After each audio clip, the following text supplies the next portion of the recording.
Quiero contarles las instrucciones del semillero. Funciona de la siguiente forma para quienes asisten la primera vez.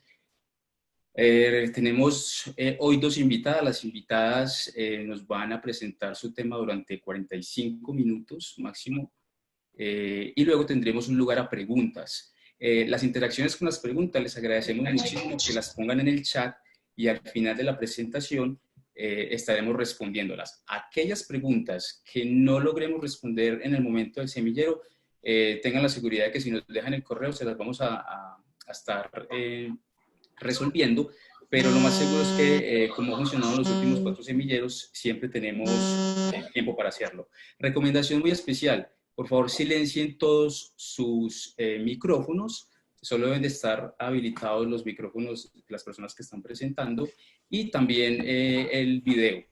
Perfecto. Entonces, ya con esa bienvenida, quiero contarles que en noviembre del 2019, Profamilia, con el apoyo de la Oficina de Asistencia de Desastres Extranjeros, OFDA, del Gobierno de los Estados Unidos, llevamos a cabo una investigación para medir las desigualdades en salud de los migrantes y refugiados venezolanos. Esta investigación ya se encuentra, esta investigación ya se encuentra disponible. Tal vez una de las cosas más importantes de esta investigación es que tuvo un enfoque muy equitativo. No solamente evaluamos lo que estaba sucediendo con los migrantes y refugiados venezolanos, sino también nos interesamos por los colombianos en las comunidades de acogida. Lo segundo más importante es que no solamente analizamos salud sexual y reproductiva, sino que quisimos ser más ambiciosos y fuimos más allá a temas más amplios. Analizamos cómo estaba ese acceso a la salud, desde la salud materna, pasando por la salud infantil, adolescente, llegando a enfermedades crónicas no transmisibles, que ahora es una necesidad urgente, como migrantes con hipertensión arterial, con diabetes, que vienen a Colombia a buscar servicios de salud y tratamiento, hasta llegar a salud mental. Lo tercero más importante de esta investigación es que estamos proporcionando lineamientos para mejorar la respuesta de salud dentro de la respuesta de salud dentro del contexto humanitario. Pero nos llamó mucho la atención que dentro del trabajo de campo encontramos muchos testimonios de migrantes y refugiados venezolanos que, aún estando en su condición de regular o irregular, o aún surtiendo todos los mecanismos o trámites legales en Colombia, estaban sufriendo todavía desigualdades en el acceso a la atención. Entonces, por eso hoy tenemos dos invitadas muy importantes que nos van a hablar de este tema, porque lo queremos volver a poner en la agenda. Es muy importante, más que todo ahora en el momento de pandemia, volver a retomar los temas con los que veníamos trabajando con tanta intensidad. Entonces, quiero darle la bienvenida a Gracie Pelacani. Gracie Pelacani, desde el 2015, obtuvo su doctorado en estudios jurídicos comparados y europeos en la Universidad del Studio di Trento, en Italia, y actualmente Gracie es profesora asistente de la Facultad de Derecho de la Universidad de los Andes. Antes ha sido asistente postdoctoral en la misma facultad y también es profesora de la Clínica Jurídica para Migrantes y miembro del Centro de Estudios de Migración CEM de la Universidad de los Andes. En segundo lugar, tenemos a Carolina Moreno, doctora en Derecho de la Universidad de los Andes y Derecho Público de la Universidad Pompeu de Fabra en Barcelona.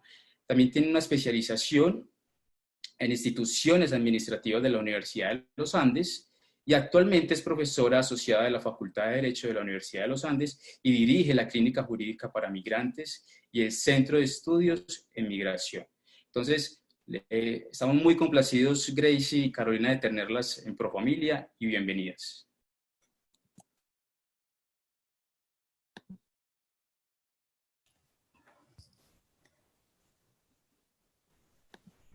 Muchísimas gracias y muchísimas gracias por la presentación y por la invitación y la oportunidad de compartir con ustedes esta tarde pues ese tema tan importante para todos los que estamos en la clínica jurídica.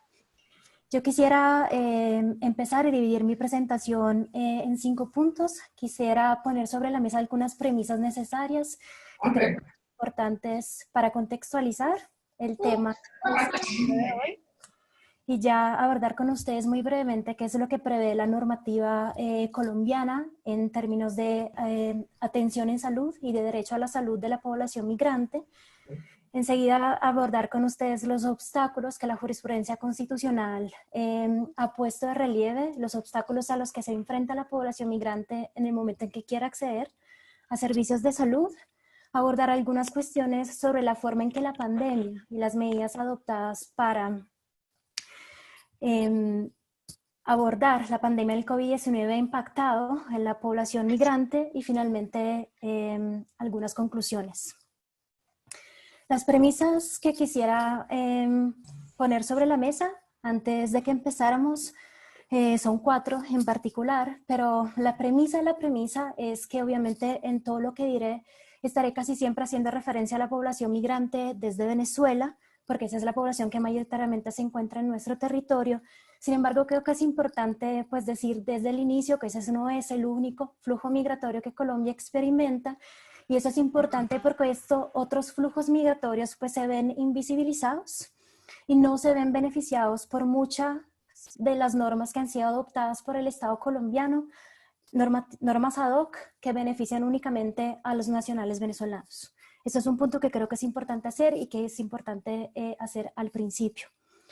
La primera premisa tiene que ver con las dimensiones del fenómeno. Creo que es importante que sepamos que Colombia es el país en la región que más acoge población venezolana y que los datos oficiales que tenemos a corte de 31 de diciembre de 2019 de Migración Colombia nos dicen que en el territorio se encuentran alrededor de 1.700.000 personas de nacionalidad venezolana y que casi el 60% de esta población está en situación migratoria irregular. Como sabemos, eso es extremadamente relevante, siendo el estatus migratorio de la persona migrante el primer obstáculo que ésta enfrenta para acceder en salud y también el elemento que va a definir el alcance que va a tener la atención en salud que en su momento va a recibir. El segundo elemento relevante también muy conectado a esos datos es que tenemos una escasez de datos sobre la población migrante que está en nuestro territorio. Ejercicios como ERRAM, el Registro Administrativo de Migrantes Venezolanos, que el gobierno lleva a cabo a inicio de 2018, es un ejercicio que, por ejemplo, no se ha volvido a hacer, y el hecho de que tengamos una escasez de datos sobre esta población hace que tengamos una falta de insumos al momento de diseñar la política pública migratoria. La segunda premisa es que la población migrante venezolana es una población que tiene una dificultad o a veces una imposibilidad de acceder a documentos oficiales. Eso porque, por ejemplo, en el caso de Colombia, pues faltan servicios consulares de la República Bolivariana de Venezuela en territorio colombiano, y por el otro lado también, por ejemplo, porque los costos de un pasaporte para esta población son muy altos y no pueden ser abordados. Y también, por ejemplo, porque las autoridades venezolanas carecen de medios materiales para proveer esos documentos, como por ejemplo la falta de papel para imprimir un pasaporte. Asimismo, esta es una población que tiene un muy escaso acceso o no tiene acceso a la política de visas del Estado colombiano. Eso porque el estudio del otorgamiento de una visa es muy costoso, y 2, también porque es muy complejo para ellos poder cumplir con los requisitos necesarios, por ejemplo, para acceder a una visa como trabajador. Eso quiere decir que esa es una población que tiene una dificultad o una imposibilidad para regularizar su situación migratoria en Colombia. Y eso es un factor muy relevante que hay que tener en mente, sobre todo a la luz de la jurisprudencia constitucional que abordaremos más adelante. La tercera premisa es que esa es una población que está distribuida de forma deshomogénea en el territorio nacional. Y eso quiere decir, obviamente, que algunos departamentos y municipios pues tienen una más alta demanda de servicios en salud por parte de esta población, y al tiempo tienen menos recursos y menos capacidad para hacer frente a esta demanda. No, sí, lo están grabando. Y la cuarta premisa son las condiciones del estado de origen, y es decir, de la República Bolivariana de Venezuela. Sabemos que Venezuela enfrenta lo que se ha definido una emergencia humanitaria compleja, y eso tiene varias consecuencias, entre ellas el hecho que sepamos que su sistema de atención en salud se encuentra colapsado, que hay una altísima dificultad en acceder a muchos medicamentos, y que, por ejemplo, sabremos que la desnutrición infantil ha aumentado mucho en esos años. Eso hace que cuando vamos a analizar qué tipo de necesidades legales tiene esta población, encontramos muchas veces en el primer lugar el hecho que quieran acceder a asistencia legal para que se le garantice su derecho a la salud. Y eso nos lleva entonces al segundo punto, y es que prevé la normativa migratoria colombiana en materia de atención en salud, de acceso a salud de esa población. Creo que es importante empezar diciendo que ya el COMPES, el 3950 de 2018, sobre el fenómeno migratorio de personas provenientes de Venezuela, hacía 3 advertencias importantes respecto a la atención en salud de esta población. La primera era que esa es una población que viene atendida sobre todo por evento. Eso quiere decir que viene atendida población sobre todo no asegurada, y eso hace que los costos sean mayor respecto a los costos que el sistema soportaría si esta fuera población asegurada. La segunda advertencia que hace el COMPES es que se vio un deterioro en la salud pública en los territorios y en las comunidades de acogida de la población migrante. Y la tercera advertencia es que la capacidad técnica y administrativa de esos territorios ya en su momento, a finales de 2018, ya se veía desbordada. Entonces, retomando la premisa que hicimos, sabemos que la atención en salud está muy afectada por el estatus migratorio de la persona migrante y por el hecho que tenga o no tenga un documento de identificación válido en Colombia. Digamos que el caso más sencillo, obviamente, es cuando tenemos la población migrante que está en un estatus migratorio regular y entonces, por ejemplo, tiene una visa o tiene un permiso especial de permanencia, que desde 2017 es un documento válido para afiliarse al Sistema General de Seguridad Social en Salud, o tiene un salvoconducto de permanencia, por ejemplo, si es una persona que es solicitante de la condición de refugiado. En ese caso tiene el deber de afiliarse al sistema y dependiendo de su capacidad de pago, pues en el régimen subsidiado o en el régimen contributivo. Obviamente eso no quiere decir que no sea una población que se va a enfrentar a los mismos obstáculos a los que se enfrenta la población colombiana en materia de atención en salud. Sin embargo, se encuentra en el mejor escenario porque puede afiliarse al sistema a partir de su estatus migratorio. En ese contexto y también en la normativa ha merecido particular atención el tratamiento que se da a los niños, niñas y adolescentes y a los recién nacidos, porque estos son sujetos de especial protección constitucional y son priorizados en términos de afiliación. Ya en 2016 y recientemente ese decreto del Ministerio de Salud ha sido modificado, se había establecido que los recién nacidos y los menores de edad que tuvieran papás que no estaban afiliados tenían que ser afiliados al sistema en el régimen contributivo si los papás cumplían con los requisitos, en el régimen subsidiado si habían sido encuestados en el SISBEN y estaban en el nivel 1 o 2, y si los padres no habían sido encuestados, entonces en el régimen subsidiado y registrados en el sistema de afiliación transaccional, inscritos en una EPS en el municipio de su residencia. Y la circular externa del Ministerio de Salud de agosto de 2019 nos dice que esa es una tarea que lleva a cabo el prestador del servicio en salud en coordinación con la entidad territorial. Sin embargo, esta cuestión nos deja ver el problema de qué pasa con los niños que no cuentan con un documento de identificación válido en Colombia. ¿Por qué? Porque se sigue requiriendo que el menor deba contar con ese documento de identidad válido en Colombia, y ese puede ser para los menores de 3 meses, el registro, pues el certificado de nacido vivo, el registro civil de nacimiento de 3 meses a 7 años, y ya de aquí en adelante la cédula extranjería, el pasaporte o el salvoconducto de permanencia. Nos quedamos entonces con la pregunta sin contestar de qué pasa con los niños, niñas y adolescentes que no tienen ese documento de identidad, y esa es una respuesta a que en parte responde la jurisprudencia constitucional, como veremos en un momento. El segundo caso es el caso de la persona que está en estatus migratorio irregular. En ese caso, la normativa y la jurisprudencia es clara y nos dice que esa es la persona tiene derecho a una atención en urgencias. Sin embargo, sabemos que no podrá afiliarse al sistema. Y aquí tenemos que volver a la premisa sobre el hecho que es una población que tiene muchas dificultades en regularizar su situación migratoria.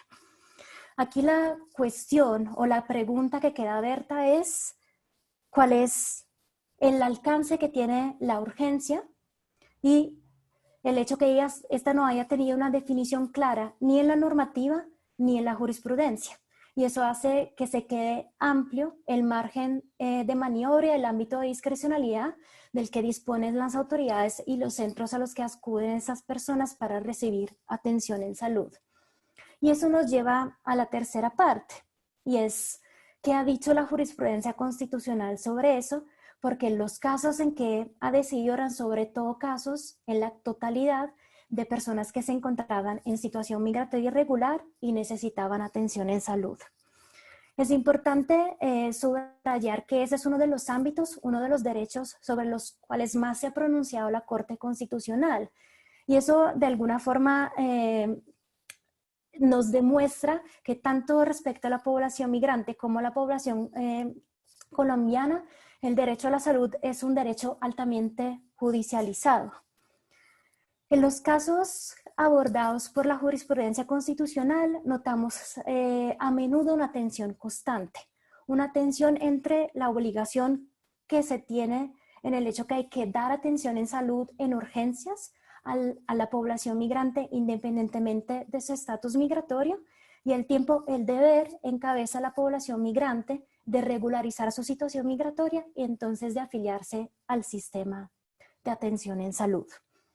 Yo seleccioné dos grupos de casos para que los abordáramos muy brevemente hoy y son casos que tratan de situaciones de menores de edad que necesitan atención en salud, todos en situación migratoria irregular, y casos que tienen que ver con personas adultas que sufren de enfermedades catastróficas, como puede ser un cáncer o, en el caso, como puede ser personas VIH positivas. En el caso de los menores de edad, la Corte es muy enfática en decirnos que el recién nacido y los menores de edad, sobre todo, por ejemplo, cuando están en situación de debilidad manifiesta o, por ejemplo, sufren de alguna discapacidad, son sujetos de especial protección constitucional y se les tiene que garantizar, la Corte dice, el más alto nivel de salud posible. Sin embargo, son interesantes los casos donde tenemos lo que yo llamo núcleos migratorios mixtos. Es decir, por ejemplo, cuando tenemos los padres que sí tienen un permiso especial de permanencia porque cumplen con los requisitos, y tenemos a los menores que por no tener pasaporte están en situación migratoria irregular y no pueden ser afiliados a ningún régimen y por ende recibir atención en salud. Estos son casos interesantes porque en ambos casos la Corte dirá a los padres de los menores, acude a la autoridad migratoria, pide que la autoridad migratoria, en ese caso Migración Colombia, le expida un salvoconducto de permanencia, a través de ese regularice la situación migratoria de su hijo y afílielo entonces al sistema, entonces a una EPS. Hay otro caso muy similar a ese, donde lo que había pasado con el núcleo familiar, en ese caso también donde los padres tenían PEP y el menor no tenía ningún documento y por ende no estaba afiliado, que se les había negado la encuesta SISBEN, porque se les había requerido que aportaran el recibo de un servicio público para demostrar que efectivamente residían en ese municipio. La Corte en ese caso es muy enfática en decir que ese es un requisito que no está previsto por la norma y que equivale a imponer a la persona migrante una barrera administrativa innecesaria. ¿De dónde surgen las barreras administrativas innecesarias? Dice la Corte, de la falta de claridad que tienen las autoridades sobre la normativa y del hecho de que haya descoordinación entre las instituciones. Obviamente eso no es un obstáculo directo a la atención en salud, pero sí es un obstáculo indirecto que es muy relevante. El segundo grupo de casos son casos que tienen que ver con personas que tienen enfermedades catastróficas y que vienen atendidas en urgencias, pero necesitan tratamientos que en un momento inicial parecen no entrar dentro de la definición que damos de lo que es la atención en urgencias. Entonces, la Corte aquí hace tres afirmaciones importantes en ese grupo de casos. La primera es que se reitera que hay que dar a esas personas una atención mínima en urgencias, que esa está en cargo del departamento y que cuando el departamento no pueda suplir, entonces la nación tendrá que hacerse cargo hasta de que se logre la afiliación de la persona al sistema. La segunda afirmación importante es que la atención en urgencias, en algunos casos, puede comprender las enfermedades catastróficas cuando ese tratamiento sea solicitado por el médico como urgente, siendo este indispensable y no pudiéndose restringir el tratamiento sin poner en peligro la vida del paciente. Y la tercera afirmación importante es que si la persona necesita ser remitida a otro centro de atención en salud, porque el centro al cual acudió no tiene la capacidad para darles los tratamientos que necesita, hay un deber de hacer esa remisión. Esos eran los casos donde 2 personas que tenían enfermedades catastróficas no habían sido remitidas a esos centros y por ende se encontraban en una situación de degrado de su salud porque había faltado esa remisión. Estos son los 2 grupos de casos seleccionados. Pasaría entonces ahora a las últimas 2 partes de esa presentación. La cuarta y penúltima parte quiere simplemente poner sobre la mesa brevemente qué es lo que ha pasado con la población migrante en esos términos en el marco de las medidas adoptadas para enfrentar la pandemia del COVID-19. Por un lado, la pandemia ha puesto de relieve obviamente la fragilidad y la vulnerabilidad de la población migrante, sobre todo por habernos mostrado cómo muchos de ellos carecen de las condiciones necesarias para poder cumplir con las medidas de aislamiento social y de confinamiento, por ejemplo, por carecer de una vivienda que garantice condiciones de salubridad, por tener dificultades en acceder a alimentos y también acceso a salud. Y también en el caso de encontrarse en situación migratoria irregular, por el hecho de tener un temor de acercarse a las autoridades para recibir esas ayudas o para manifestar una necesidad de atención en salud. Y también se vio reflejada en el hecho que hemos podido observar un alto número de retornos a Venezuela. Entonces me parece importante pues poner sobre la mesa y subrayar el hecho que el gobierno adopta a principios de abril un plan para incluir a la población migrante dentro de la respuesta que da al COVID-19. Y lo hace pues de varias formas, pero quiero subrayar 4. La primera es la abertura de corredores humanitarios en frontera para que el retorno sea organizado y, entre comillas, voluntario. La segunda es que la ruta de atención en salud que establece para la población colombiana es la misma que se aplica también a la población migrante, independientemente del estatus migratorio. La tercera es que los albergues tienen que ser adaptados para obviamente cumplir con las condiciones impuestas por las medidas. Y es, por un lado, o se cierran los albergues que no han cumplido con esas condiciones, se adaptan los albergues que pueden ser adaptados y en muchos casos se están bloqueando los nuevos ingresos a los albergues. Y eso obviamente pone a la población migrante que se beneficiaba de eso en una situación pues de aún más vulnerabilidad. Y el cuarto punto es que se intentó privilegiar en el marco de ese plan la atención a los niños y niñas y adolescentes y a las mujeres gestantes.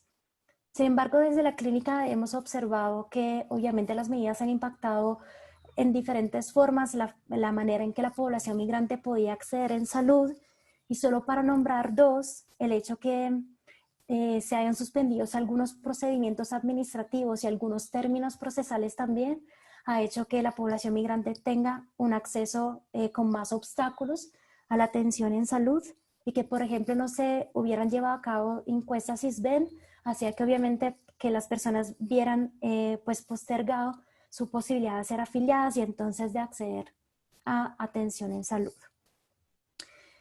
Termino entonces con 3 conclusiones principales, y la primera es que lo más importante o uno de los puntos más relevantes es la regularización de la población migrante. Eso no va a resolver obviamente todos los obstáculos que esta enfrenta para acceder en salud, pero va a resolver algunas cuestiones. El segundo es que de alguna forma hay que adoptar medidas para enfrentar el desconocimiento que hay, un desconocimiento de la normativa por parte de la población migrante, pero por parte sobre todo de las autoridades, y un desconocimiento, ahora sí, por parte de las autoridades que atienden a esta población de las condiciones en las que las mismas se enfrentan cuando, por ejemplo, se les ordena a los padres de los menores no afiliados que simplemente regularicen la situación migratoria de sus hijos. que la pandemia ha puesto en evidencia la fragilidad de esta población, pero también la fragilidad de la normatividad colombiana.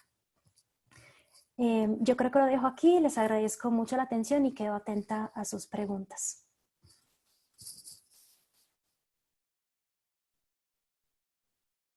Carolina, Gracie, muchas gracias. ¿Cómo prefieren? Vamos al final a hacer las preguntas o comentarios a la presentación de Gracie en este momento, o prefieren al final ambas. Yo creo que al final es mejor. Perfecto, listo. Gracias, Gracie. Entonces, Carolina, estamos contigo. Gracias, Juan. Bueno, muy buenas tardes a todos y a todas. Es muy grato para mí compartir este espacio hoy con ustedes. Un agradecimiento muy especial a Profamilia por abrirnos esta oportunidad. Creo que conversaciones como estas nutren la conversación, amplían el diálogo, pero sobre todo democratizan el conocimiento. Entonces, pues para nosotras desde la clínica y desde el Centro de Estudios de Migración, estar aquí, conversar, escuchar sus reacciones, sus preguntas y poder trabajar sobre eso y compartir sobre todo lo que hemos venido haciendo en este último año en el que pues, la clínica la clínica ha crecido. Agradecerles también a todas las personas que nos acompañan en esta conversación y por haberse conectado a este día. Muy bien, pues mi presentación la distribuiré en 4 partes principales. En la primera haré una breve presentación de qué son los derechos sexuales y los derechos reproductivos y cómo estos derechos son un ámbito, una faceta especial del derecho a la salud. En una segunda fase exploraré los derechos sexuales y los derechos reproductivos como titular, cuando tienen que ver con la titularidad de las mujeres, las niñas y las jóvenes migrantes, y especialmente cuando ellas, por ejemplo, tienen su situación migratoria no resuelta en Colombia y las barreras que experimentan por dicha razón. En un tercer momento, quiero explorar por qué la idea de la garantía de los derechos sexuales y los derechos reproductivos de niñas, mujeres y jóvenes migrantes está directamente conectado con el ejercicio de un derecho humano y tiene que ir acompasado, emparejado con la idea de garantía para el acceso a la justicia, y cerraré con unas breves conclusiones en las que mis 2 últimas estarán orientadas a una especie de recomendaciones sobre hacia dónde deberíamos enfocar nuestros esfuerzos de cara a ampliar la capa de derechos que las mujeres, las jóvenes y las niñas migrantes pueden tener en Colombia, específicamente en materia de salud sexual y salud reproductiva. Entonces, habiendo dicho eso, entremos en materia.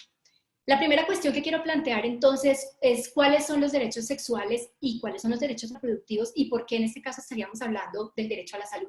Lo primero que tendríamos que reconocer es que los derechos sexuales y los derechos reproductivos, y ustedes van a escuchar que todo el tiempo repito derechos sexuales y derechos reproductivos, porque lo primero que quiero señalar es que son 2 cosas diferentes.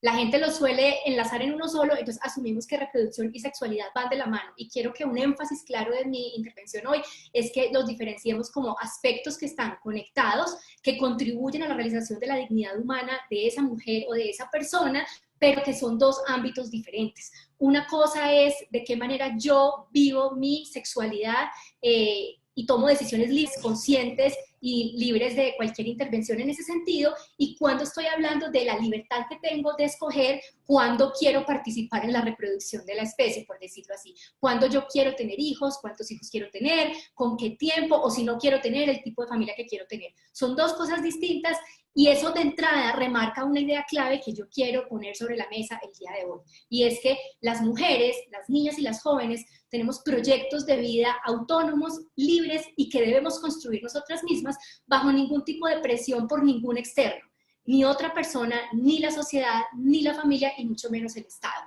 Y uno de los grandes desafíos que nuestra sociedad tiene hoy es entender esto y dar a la mujer ese espacio blindado de autonomía para que libremente pueda escoger y pueda tomar decisiones en relación con su propia sexualidad y con su vida reproductiva. Por eso entonces destacar la diferencia que hay entre la vida sexual y la vida reproductiva de las mujeres, como la salud sexual y reproductiva es una forma entonces del ejercicio garante, efectivo de ese derecho en nuestro contexto colombiano.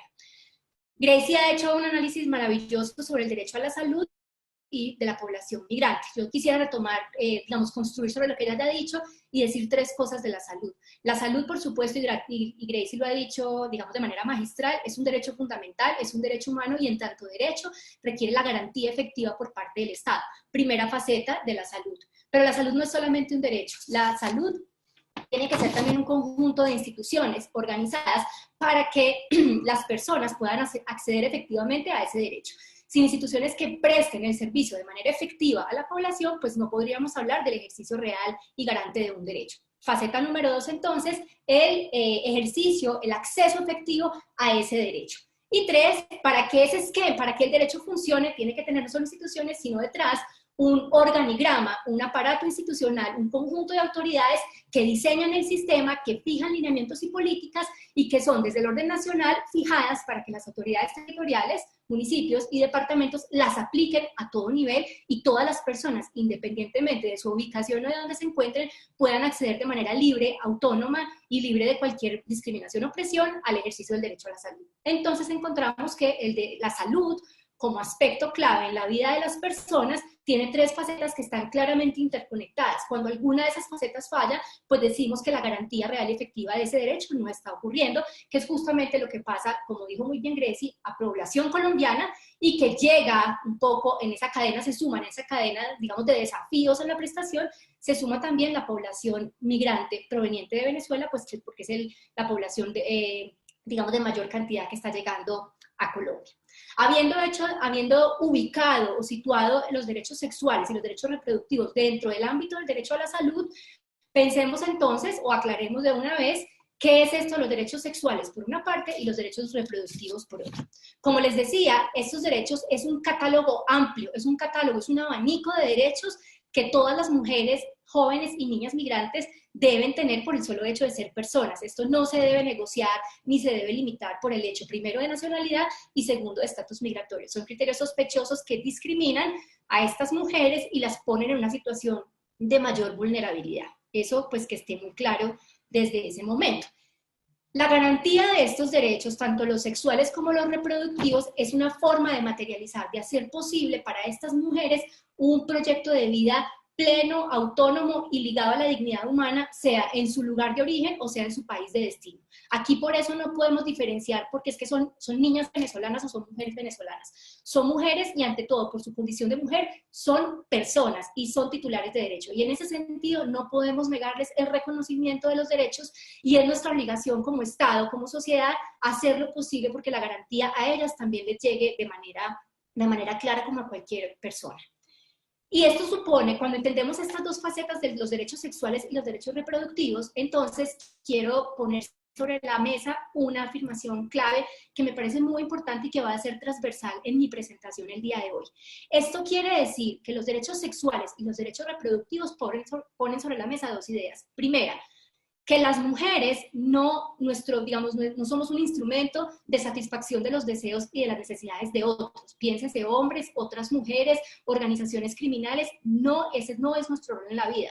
Primer presupuesto de los derechos sexuales. Y de los reproductivos, que nosotros no somos un instrumento simplemente para para perpetuar la población. Claro que hacemos eso, y esa puede ser una decisión autónoma, pero esa es la clave, que sea una decisión que la mujer libre y autónomamente adopta, y no por presión, no porque no tiene capacidad de agencia, o porque está expuesta a un contexto de vulnerabilidad en la que no puede tomar decisiones, y es oprimida, y es, obligada por terceros a la procreación, o por muchas razones que yo ya voy a mencionar. Esto quiere decir que las mujeres, como titulares de derechos, tienen un poder claro que tiene que ser salvaguardado de decidir sobre sus propios proyectos de vida, tanto del goce y, de la sexualidad como el placer, y no nos dé pena decir esto, las mujeres tenemos el derecho al placer y esto no debe ser satanizado. Aquí hay que superar un montón de estereotipos, de imaginarios que tenemos asociados a lo que es ser mujer, y que ser mujer no implica necesariamente ser madre. En la medida en que las mujeres puedan autónomamente decidir cuándo, en qué momento y cuántos hijos tener, el tipo de familia que tengan, estaremos diciendo que las mujeres hemos ganado un lugar, el lugar que nos corresponde en esta sociedad. Muy bien, habiendo dicho eso, entonces, los derechos sexuales, como lo decía, es el derecho ¿a qué? A explorar la sexualidad como placer, una sexualidad libre de violencias, a elegir la pareja sexual que tengo, a expresar consentimiento expreso de cuándo quiero tener encuentros sexuales, a vivir la orientación sexual, la identidad de género de manera libre y autónoma, cuándo iniciar mi vida sexual. No queremos niñas madres, queremos niñas que gocen la infancia y que digamos que se formen, que tengan un proyecto antes de decidir la maternidad, porque sabemos que la maternidad temprana cierra una cantidad de puertas que aísla y perpetúa la vulneración y la discriminación. Que se puedan usar los métodos anticonceptivos, conocer de los métodos anticonceptivos, tener una información real sobre qué derechos sexuales tengo, cómo ejercerlos y ante quién, y por supuesto una educación sexual, digamos, basada sobre la ciencia, abierta, liberal, autónoma, que le permita a las mujeres, a las niñas y a las jóvenes tener criterio sobre su propio cuerpo. Eso es lo primero. En cuanto a los reproductivos, entonces también es ¿cuándo procrear? La procreación no es una carga, no es una necesidad y no es una obligación de las mujeres. Es una decisión autónoma y allí hay un gran desafío en nuestra sociedad. Entonces, ¿cuándo procrear o no procrear? ¿Cuántos hijos quiero tener? El tiempo que quiero que exista entre un hijo y otro. Y aquí aparece de nuevo el uso de métodos de planificación, una información sobre los derechos reproductivos que tengo, cómo ejercerlos, la educación sexual adecuada, y quiero remarcar uno fundamental que tiene grandes desafíos en nuestro contexto colombiano, y es la interrupción voluntaria del embarazo como un derecho fundamental garantizado por nuestra Corte Constitucional desde 2006 a partir de la despenalización del aborto en 3 causales concretas.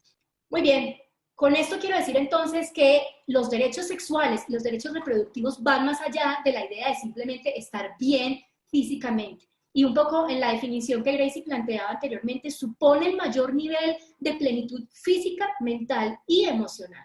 Cuando las mujeres se les violenta, se les desconocen de alguna manera sus derechos sexuales y sus derechos reproductivos, estamos diciendo que no le estamos permitiendo el ejercicio pleno, digamos, de ese proyecto de vida, que podemos afectar su salud física, por supuesto, la mental, la emocional, con unas consecuencias, digamos, nefastas no solo para ella, sino incluso para su propia familia y su contexto social, y que en todo caso el ejercicio de los derechos sexuales y los derechos reproductivos tiene que estar sobre la base de un ejercicio libre de barreras y de obstáculos.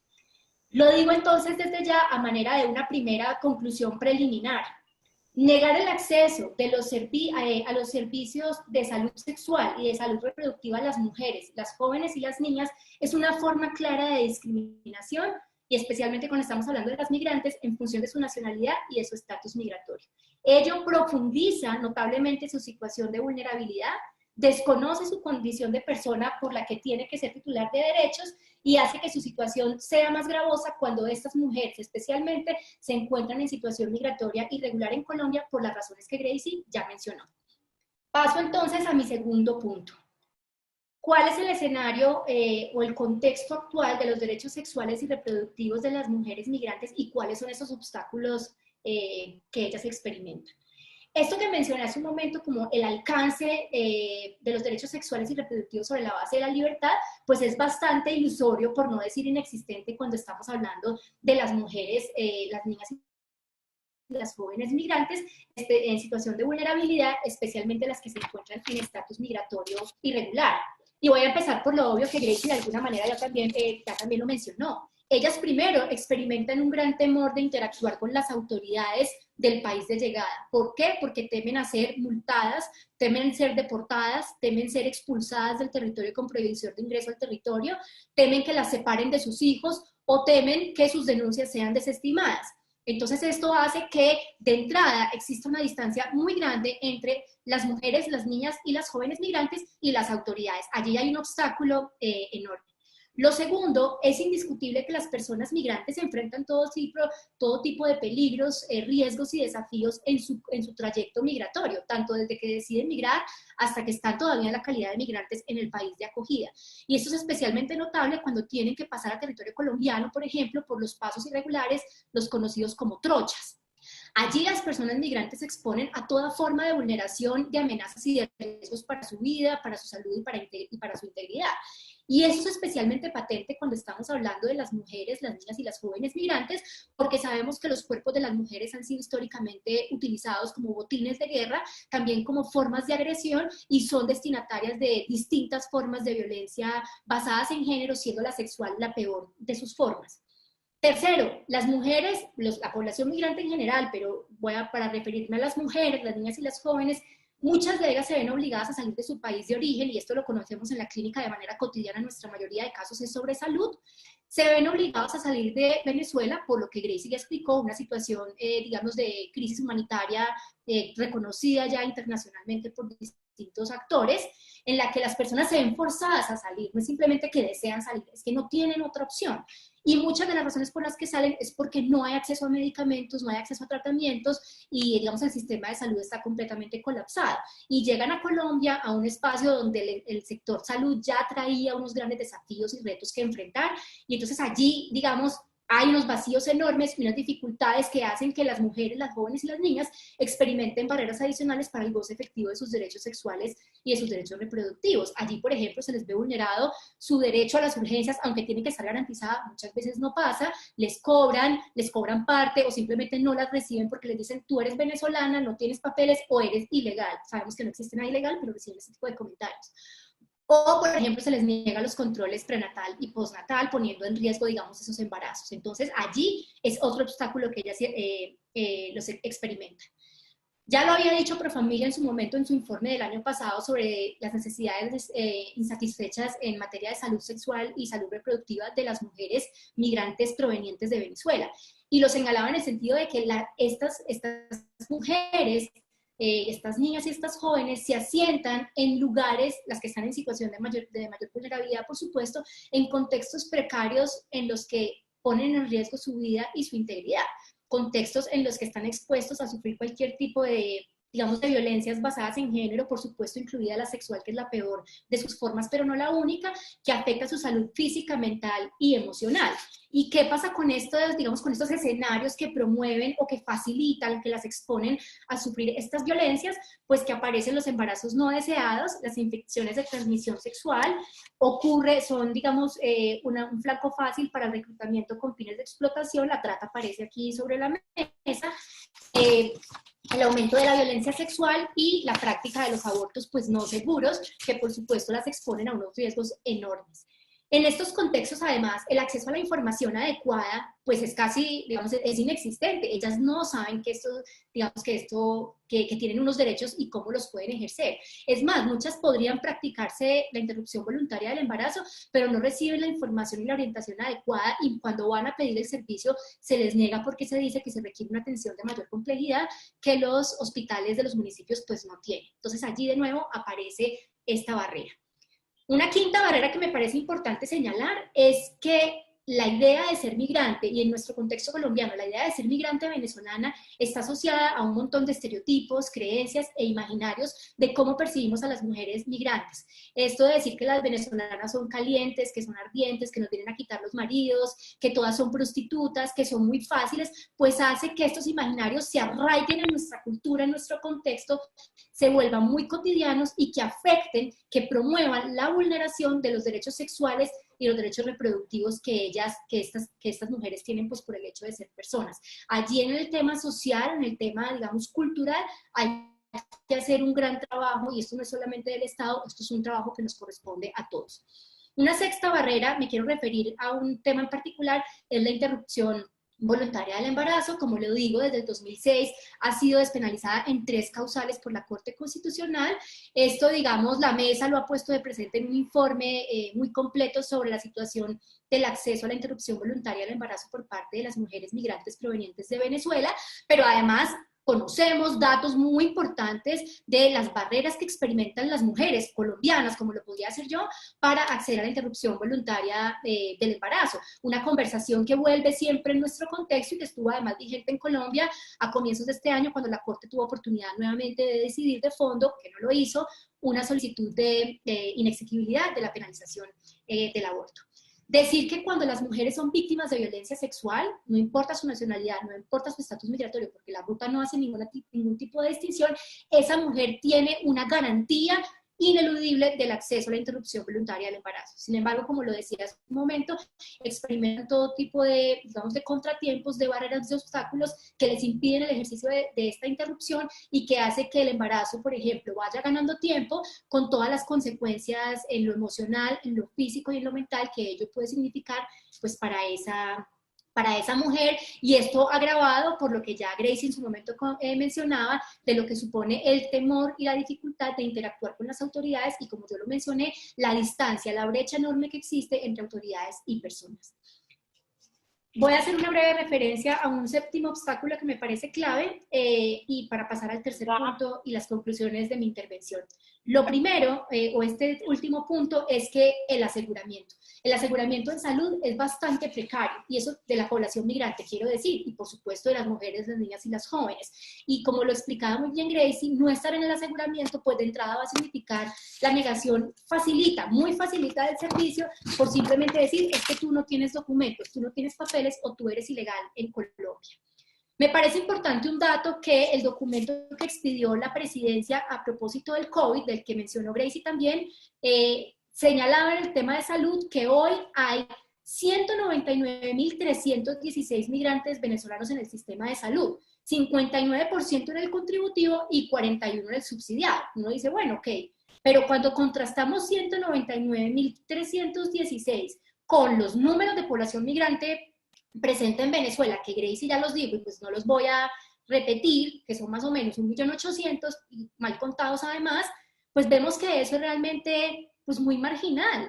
Digamos, el aseguramiento de población migrante es supremamente marginal, es supremamente limitada, y eso quiere decir que el acceso a los servicios de salud se va a encontrar pues muy mermada y muy limitada, y esto pues va a hacer que se perpetúe la situación de vulnerabilidad de las personas y que en el tema que a mí me interesa, la salud sexual y la salud reproductiva de las mujeres, pues no se pueda garantizar de manera plena y adecuada.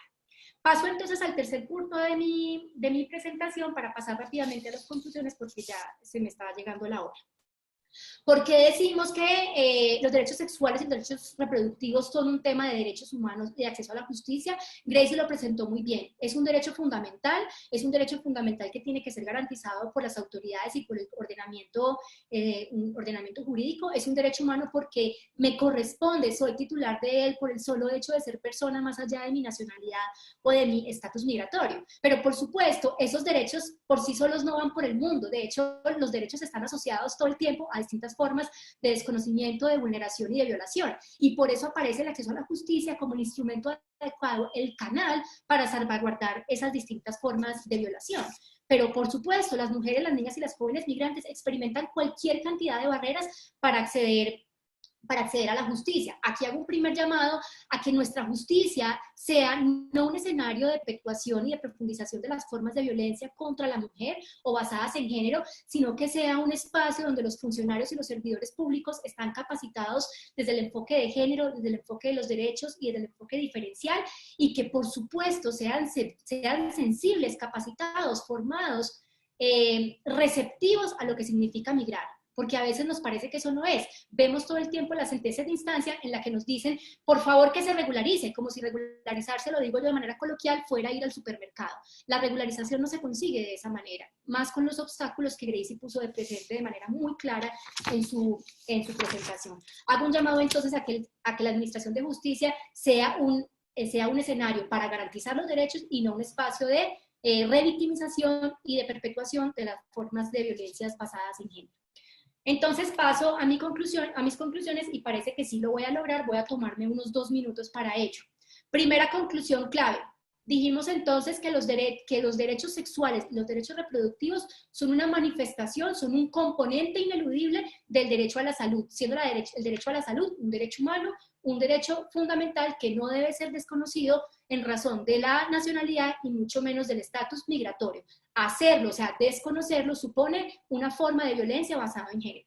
2. Se trata de 2 ámbitos distintos. Una cosa tiene que ver con la sexualidad plena y otra cosa tiene que ver con la decisión sobre la procreación. Son 2 cosas diferentes que, si bien se conectan y contribuyen al ejercicio de un proyecto de vida digno aquí en Colombia o donde sea que se haga, no suponen lo mismo, porque las mujeres tenemos que tener proyectos de vida autónomos y nuestro proyecto de vida no está ligado a la maternidad. Quien quiera la maternidad, bienvenido sea, con una decisión que sea autónoma, que sea consciente y que sea libre de cualquier coacción. 3. Estas garantías fundamentales de las que hablé en mi intervención se ven seriamente impactadas, disminuidas, afectadas, violentadas cuando estamos refiriéndonos a las mujeres, las niñas y las jóvenes migrantes. y esto de manera más, digamos, más fácil, más propensa, cuando se trata de mujeres, niñas y jóvenes que están en situación migratoria irregular en nuestro territorio. La irregularidad migratoria para muchas de ellas se vuelve un obstáculo prácticamente insalvable. Cuarto, no es posible hablar de la existencia de la titularidad de un derecho, como son los derechos sexuales y los derechos reproductivos, si esos derechos no van aparejados de un acceso real y efectivo a la justicia. Hago un llamado entonces al uso de la tutela, al uso de los derechos de petición, para que las personas migrantes y refugiadas sepan cuáles son sus derechos, sepan cómo protegerlos y ante quién hacerlo a través de estos instrumentos que son supremamente poderosos y transformadores. Conclusión, y esta ya a manera de recomendación, es que es necesario ampliar, fortalecer y multiplicar las iniciativas de información sobre los derechos sexuales y los derechos reproductivos, y que esté disponible para las mujeres de modo que ellas pueden saber qué derechos tienen y cómo ejercerlos. Además de esta información, clave conocer los mecanismos disponibles para protegerlos. Y aquí la tutela es fundamental, porque la tutela es un mecanismo a la mano de cualquier persona, incluida, por supuesto, las personas migrantes en situación irregular, también están protegidas. Un llamado aquí a la alfabetización legal. Mi sexta recomendación, conclusión, y con esto pues termino, es que los espacios de práctica jurídica, como los consultorios y las clínicas, cumplen un rol fundamental en este espacio. Un llamado a que los consultorios salgan a la calle, las clínicas salgan a la calle, la comunidad los conozca, hagamos ejercicios de empoderamiento legal y les llevemos el derecho a estas personas para que conozcan qué derechos tienen y cómo y ante quién los pueden ejercer. Ese es un recurso valiosísimo, de un enorme valor en el contexto colombiano, que tenemos que poner a la mano de la población migrante, de las niñas, las jóvenes y las mujeres migrantes. Y por último, en eso estamos en la Clínica Jurídica para Migrantes. La Clínica Jurídica para Migrantes está comprometida con la formación de futuros abogados y abogadas, conscientes de sus privilegios, sensibles a la situación de exclusión, precariedad y vulnerabilidad que tienen en este caso y que experimentan las personas migrantes, incluidas las niñas y las jóvenes, y convencidos, y esto es lo más importante, tómenlo como una cuña, pero estoy realmente convencida de eso, que el derecho y las acciones legales pueden ser un instrumento poderosísimo para la transformación social. Muchas gracias por su atención y quedo muy atenta a sus comentarios, reacciones y preguntas.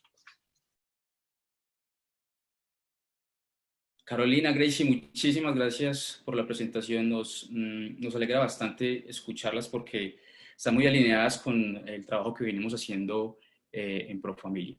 Entonces, ¿les parece si abrimos lugar a las preguntas? Yo voy a leerlas. Comencemos en el chat. Tenemos muchas personas. Tenemos personas de La Guajira, tenemos personas del norte de Santander, tenemos personas Cali, Bogotá bastantes, pero llama la atención personas de La Guajira y norte de Santander en la cantidad. Entonces vamos a comenzar con la primera pregunta que nos la envía Diana Carolina Moreno, directora de incidencia de Profamilia. Son dos preguntas. Gracias por su presentación. Dos preguntas. ¿Cómo ven la posibilidad de que en Colombia se haga un reconocimiento al acceso a la salud independientemente del estatus migratorio? Es claro que la división por papeles es estructuralmente gravoso y la gran mayoría de población no tiene acceso. Segunda pregunta. Nuestra sensación es que la Corte Constitucional ha estado recientemente más reticente a extender el nivel de protección en salud a la población migrante. ¿Qué oportunidades de avanzar creen que hay en esta instancia? Bueno, muchas gracias, pues Diana Carolina, por la pregunta. Partiendo de la primera, sobre el estatus migratorio. La realidad, yo no sé si tenemos que abogar por una no diferenciación por estatus migratorio, porque es el Estado que produce la irregularidad.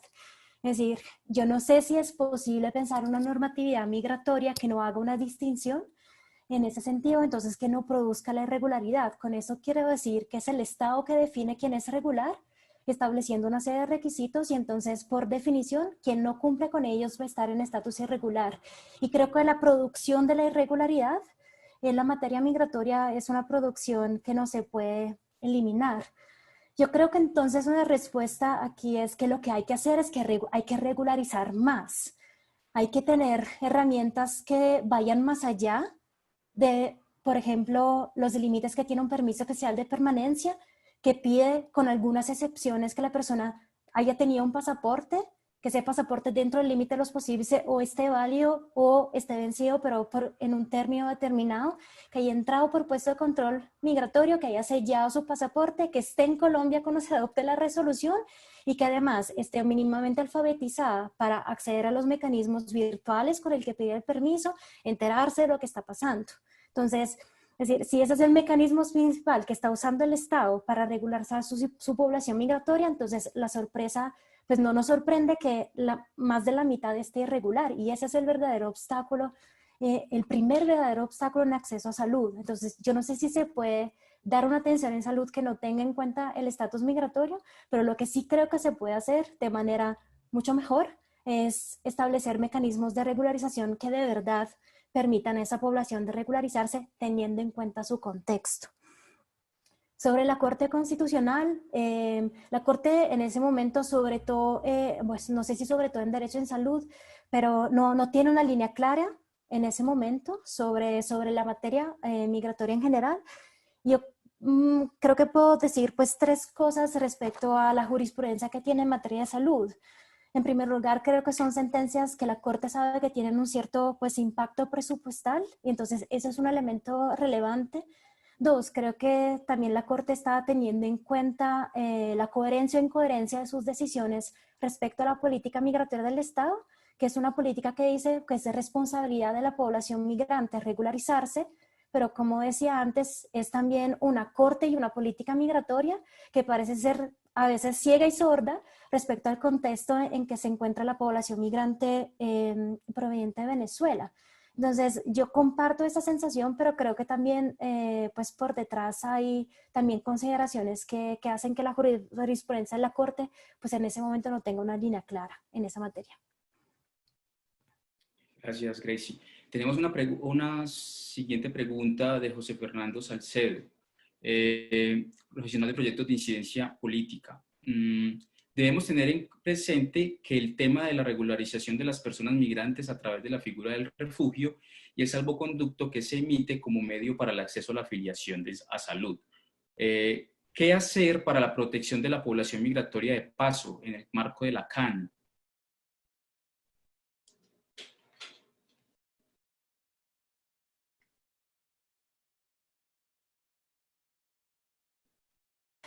Esa es una muy buena pregunta y admito que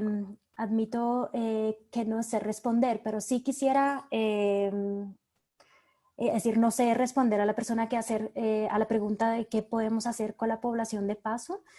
Y entiendo que por paso podemos entender tanto la población que está pasando por territorio colombiano para llegar a un tercer estado, como la población, por ejemplo, que sabemos que está sobre todo en departamentos como La Guajira, que es una población, entre comillas, pendular, porque entra y sale del territorio colombiano, pues hay, digamos, a intervalos más o menos regulares, por lo menos antes de la pandemia. Entonces, eso es importante porque en esos casos tenemos noticia, eso no responde a la pregunta, pero simplemente para aportar, es población que está en algunos casos afiliada, pero que, por ejemplo, no quiere solicitar la condición de refugiado porque no quiere perder ese privilegio de poder ingresar y salir de su país de origen cuando sí cumpliría con los requisitos. Pero aquí quiero sí hacer un hincapié sobre digamos, la relación entre regularización y refugio. Es verdad que el solicitante de refugio es una persona que va, sí, pues la solicitud de refugio viene admitida por Cancillería y va entonces a recibir un salvoconducto que le va a ser renovado hasta cuando no se decida su solicitud de refugio. Y eso es verdad que regulariza su situación migratoria, pero el refugio no es un mecanismo de regularización. Y eso me parece muy importante, pues muy importante subrayarlo. Tiene ese efecto, pues un efecto temporal, porque si el día de mañana le rechazan su solicitud, pues también tiene que salir del territorio. Y entonces es verdad que regulariza, pero el hecho que utilicemos el refugio para regularizar población, que de otra forma no va a tener un camino, pues es un uso muy arriesgado de esa figura y no está pensado para eso. Y eso también con Colombia, que tiene un procedimiento que pues no está para nada adecuado a la situación, que es muy lento y que deja a la población en una situación de incertidumbre muy alta, pues abusar del sistema también de alguna forma obstaculiza reformas posibles, yo creería, del mismo.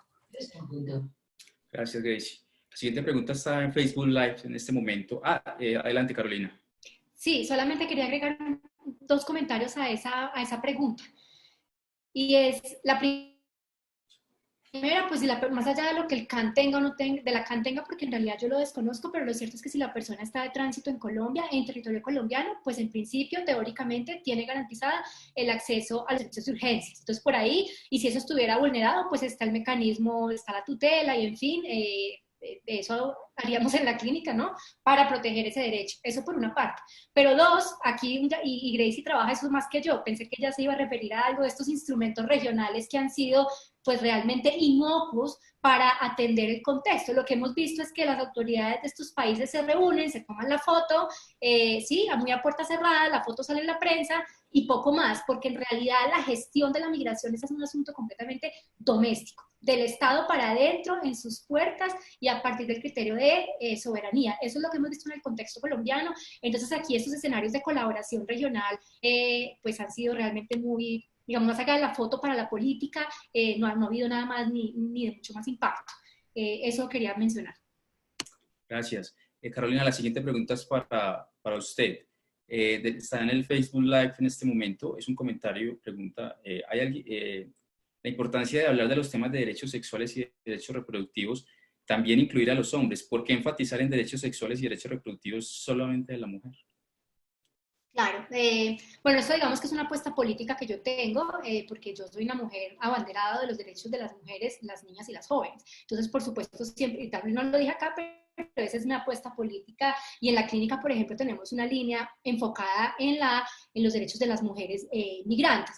Pero esto no quiere decir que yo desconozca o que no tenga presente el enfoque más amplio del enfoque de género, porque además aquí, y lo dije, se busca que se pueda vivir la orientación sexual y la identidad de género de manera amplia, autónoma y diversa. Y esta le asiste a hombres y a mujeres, incluso las personas que no están dentro de esos esquemas binarios. Por supuesto, si queremos una transformación social en la que esos derechos realizables y reconocidos para todos y todas, todos y todas tenemos que estar, digamos, en la conversación, en la construcción del cambio social, pero aquí no vamos a llamarnos a engaños y no vamos a dejar de reconocer que entre quienes, entre el grupo de personas que tienen más vulnerados y violentados sus derechos sexuales y sus derechos reproductivos, las mujeres, las niñas y las jóvenes pues tienen un lugar fundamental, y eso los feminismos ya no lo han contado y el enfoque de género siempre lo pone de presente. Entonces no desconozco eso, pero quiero decir que es mi apuesta política y por eso todo mi diálogo estuvo en función de las niñas, las mujeres y las jóvenes. Gracias, Carolina. Una pregunta más. En esa discusión que Gracie nos compartió con respecto al alcance de tener la urgencia, el margen de maniobra, la interpretación ambigua, la discrecionalidad, hay una pregunta que me gustaría que respondiéramos en ese contexto. Es de Milagros Palomares, periodista del proyecto Migración Venezuela de revista Semana. Ella nos da un ejemplo muy común, y es una migrante venezolana que no tiene permiso especial de permanencia ni EPS puede recibir atención ginecológica, por ejemplo, en ese contexto. ¿Podría ser es una urgencia?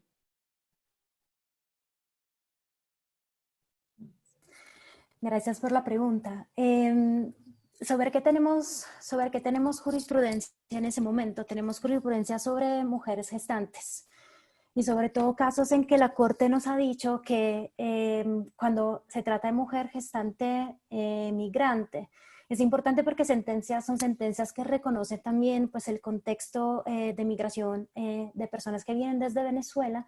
La Corte nos ha dicho que sí, que los controles prenatales y postnatales se pueden considerar como una atención en urgencias por las razones que habíamos dicho antes, y decir que si denegáramos esos servicios, entonces pondríamos en peligro pues la vida de la mujer, la vida también del feto en ese caso, y la Corte dice hay que tener en cuenta que no solo es ese aspecto, sino que eso se inserta en un contexto de migración masiva de personas que vienen desde Venezuela, donde conocemos también el estado del sistema sanitario. Ahora bien, yo desconozco casos donde atenciones que vayan más allá de lo que es un control a la mujer gestante hayan incluido en lo que entendemos por atención en urgencias, atenciones de ese tipo, por ejemplo, que la mujer pueda acceder a un control ginecológico simplemente porque así lo desea, pues para su salud sexual. Perfecto. Gracias, Gracie.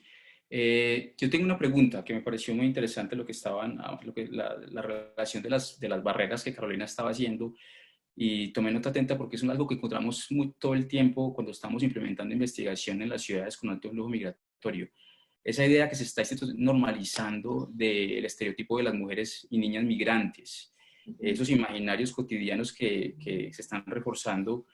¿Cómo hacemos para luchar con eso? Y Carolina dijo algo muy importante: hay que mejorar la relación entre autoridades y personas, pero siempre en la práctica nos quedamos muy cortos con el trabajo comunitario. ¿Qué podríamos hacer para contrarrestar esos mitos y esa desinformación que tantos daños nos está haciendo? Yo creo que esa es la pregunta de la vida y es el desafío más enorme, porque además solemos decir que el Estado haga y que el Estado haga, y además es una postura cómoda para nosotros como personas. Y yo creo que es que la transformación de la sociedad y la igualdad desde el género tiene que venir desde la base, es decir, y por eso allí la educación sexual en las universidades, en los colegios y desde una edad muy temprana, una educación que sea liberal, que sea abierta, digamos, con base científica, desligada de las creencias y de las religiones que le ponen cortapisas a, digamos, a la generación del conocimiento y al acceso a la verdad, ¿no? Como esta idea luminaria del conocimiento. Y yo creo que esto tiene que estar en el contexto del hogar, cada quien, por supuesto, respetando sus propias creencias, y eso está muy bien, pero que esas creencias en ningún caso se vuelvan una barrera para que las personas puedan acceder y ejercer los derechos. Entonces, en ese sentido, a mí me parece que tomarnos en serio la educación sexual y la educación, digamos, de la sexualidad y de los derechos sexuales y de los derechos reproductivos es clave. Y como decía en la pregunta de hace un momento, tiene que involucrarnos a todos y a todas. Es una conversación global, porque es la única manera de superar los estereotipos, las creencias, ¿no? Estas cosas culturales que tenemos asociados. Y lo hablábamos en el evento que tuvimos el año pasado, ¿no? En el que estábamos compartiendo contexto, y es esta idea además cómo el periodismo y cómo quien publica sobre el contexto migratorio en muchas ocasiones también lo que hace es perpetuar y promover estos estereotipos, digamos, que son contrarios a los derechos de las personas migrantes. Esta idea de las mujeres son migrantes, son venezolanas, son todas prostitutas, o vienen a quitarnos los maridos, es que a mí me quitó mi marido una venezolana. O sea, estas ideas lo que hacen es perpetuar esos imaginarios, y la única manera de enfrentarlos es sentarnos a decir y a rechazar que eso está bien. Es la misma lucha del feminismo de no aceptemos los micromachismos, no aceptemos los chistes machistas y digamos esto es inaceptable. Y entonces yo creo que ahí todos y todas tenemos un rol fundamental. Pero quiero remarcar que esto no es una responsabilidad única del Estado, ni de los gobiernos, ni de las autoridades. Aquí tenemos que estar en todos los ámbitos de la sociedad: colegios, universidades, familias, organizaciones sociales. Todos tenemos que ser abanderados digamos, de la pedagogía de los derechos sexuales y reproductivos, porque es la única manera de superar digamos, estas taras culturales, si se me permite la expresión. Pienso que esa era la última pregunta. Carolina, Gracie, muchísimas gracias por haber atendido nuestra invitación, y fue un gusto haberlas tenido acá en el semillero de investigaciones de Profamilia.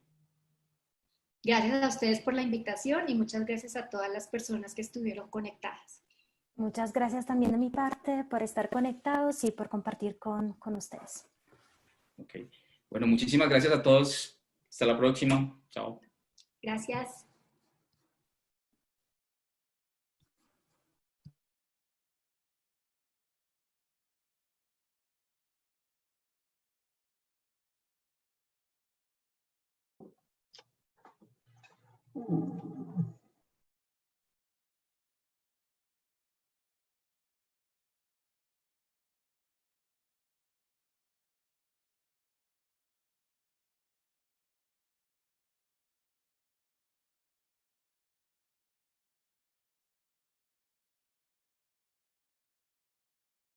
Chao, chao, gracias.